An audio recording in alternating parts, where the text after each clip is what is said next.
Des parlementaires républicains évoquent ouvertement la destitution de leur propre président. Moins d'un an après son retour, ce scénario irréaliste devient réalité au Capitole. Mike Johnson a perdu le contrôle de sa majorité et au cœur de cette tempête se trouve le Groenland, obsession présidentielle qui divise profondément le camp républicain. Pourquoi cette obsession ? Aucun impératif sécuritaire ne la justifie. Le Groenland fait partie de l'OTAN et accueille des bases américaines depuis 7 décennies. Trump a lui-même révélé ses motivations au New York Times.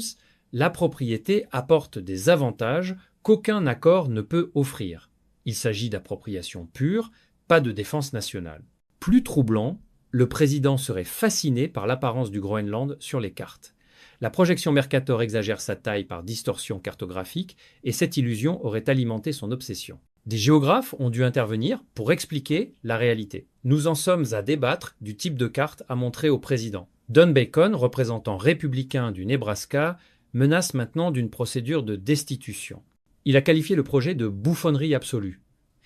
Si le président concrétise ces menaces, ce serait la fin de sa présidence. Envahir un allié serait une erreur catastrophique. La pire idée jamais envisagée. D'autres élus républicains ont confié, il y a énormément de républicains furieux. S'il met ses projets à terme, ce serait la fin. Bacon, qui prend sa retraite, pourrait même s'allier aux démocrates pour permettre une destitution. Johnson serait impuissant. Le discours officiel invoque la menace russe au Groenland. Pourtant, Trump a réduit la présence militaire là-bas et ne traite pas Poutine comme une menace. S'il le faisait, il soutiendrait davantage l'Ukraine. Comment Poutine, qu'il dépeint sans ambition territoriale, pourrait-il menacer le Groenland ? Rien n'a de sens. Il s'agit uniquement de pouvoir et d'ego.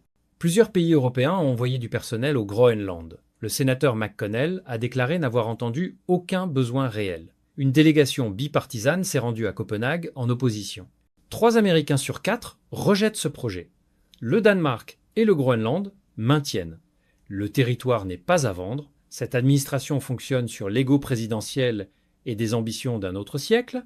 Nous assistons à une crise sans précédent où le parti au pouvoir envisage de destituer son président, où les alliances sont menacées pour des raisons égocentriques. L'avenir politique américain se joue maintenant. Les républicains modérés devront choisir, suivre aveuglément ou défendre les principes démocratiques. Les semaines à venir seront déterminantes.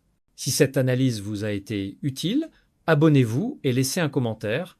Continuez à vous informer et à défendre les valeurs démocratiques. Merci de votre attention.